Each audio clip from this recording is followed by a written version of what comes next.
Hello, everybody. We have very important celestial event, which will last a bit long, and this will be the disappearance of Venus from the sky. You know that Venus can be seen early in the morning before the sun rises.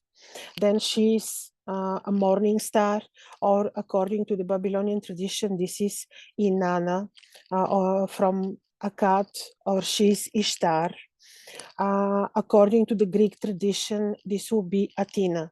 And you know, her energy is very bright, a bit masculine, very wise, very protective, very beautiful, gorgeous energy. Then you have her as an evening star. She she is appearing on the sky before the moon rises, after the sun is setting. And then this is, according to the Babylonian tradition, this is Inanna from Uruk, or again, she's Ishtar, or she's Aphrodite of the Greeks. Very feminine, very beautiful sexual energy. And very good about art, and it's just gorgeous energy. Then she has her third appearance or disappearance. It is when she becomes invisible. She's then descending into the nether world. When is she descending into the nether world? When she comes too near the sun.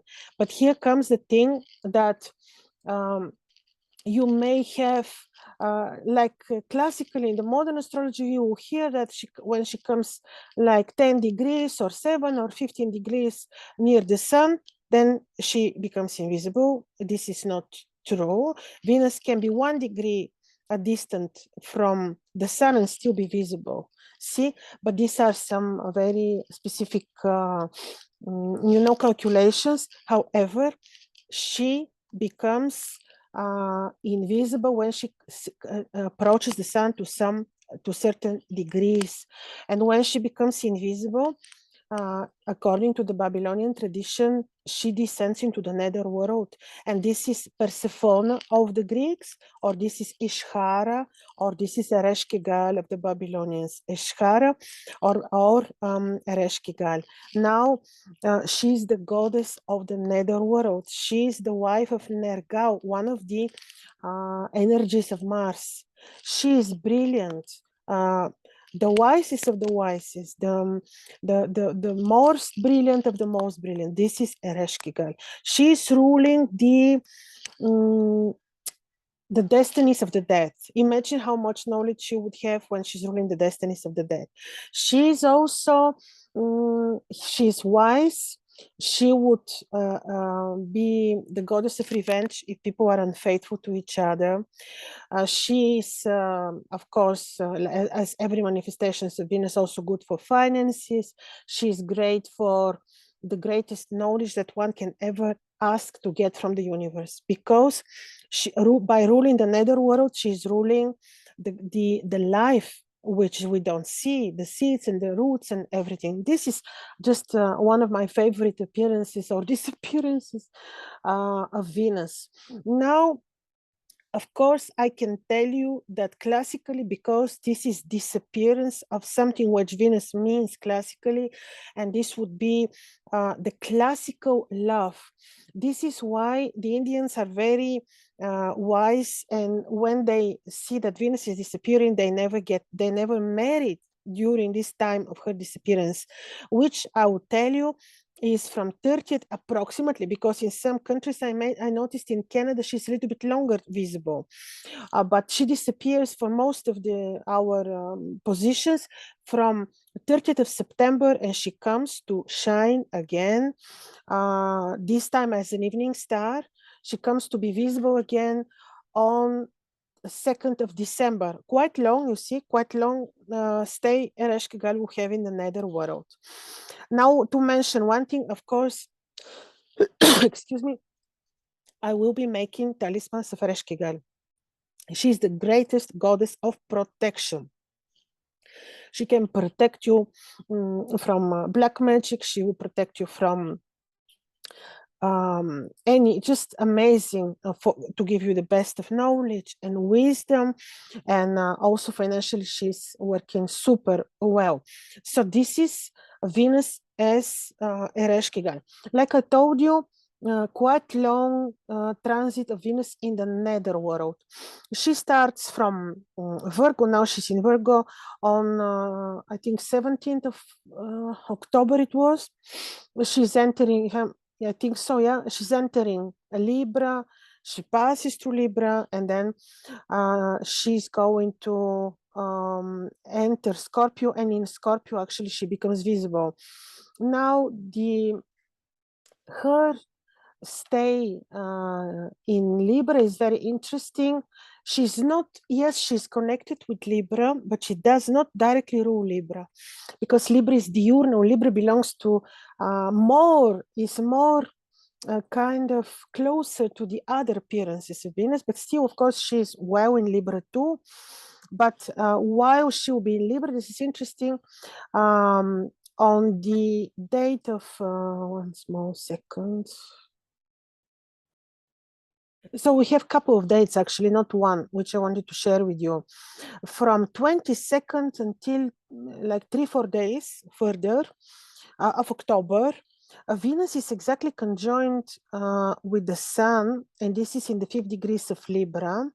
Interestingly, you see, this is the point when we had the autumn equinox, very powerful point. And also, this is the exact conjunction. Around this date, on the 23rd, Saturn is turning direct in Capricorn. So this is all these connections, they make sense. Saturn is squaring Venus. This is indeed not good timing for starting getting married, doing financial deals. You can see how the markets will be very somehow afflicted.